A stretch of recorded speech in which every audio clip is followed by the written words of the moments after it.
இந்த வீடியோ கொஞ்சம் பாருங்களேன். ஒரு மரத்துக்கு ஒரு பெரிய மரக்கட்டை யாரோ தொங்க போட்டிருந்தாங்க. அந்த வழியா வந்த ஒரு கருப்பு கரடிக்கு அது தொந்தரவா இருந்துச்சு. அதனால லேசா அதை தட்டுச்சு. மரக்கட்டை திரும்பி வந்து அதோட தோளில் மோதுது. அந்த ஒரு சின்ன அடி கரடியை கோபப்படுத்துது.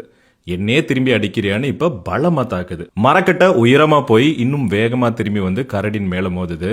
இந்த தடவை வலி அதிகம், ஆனால் கரடியோட கோபம் அதை விட அதிகம். இப்ப அந்த மரக்கட்டையை உடைச்சே ஆகணும்னு முடிவு பண்ணுது. தன்னோட முழு சக்தியும் சேர்த்து ஓங்கி வெறித்தனமா ஒரு அடி அடிக்குது.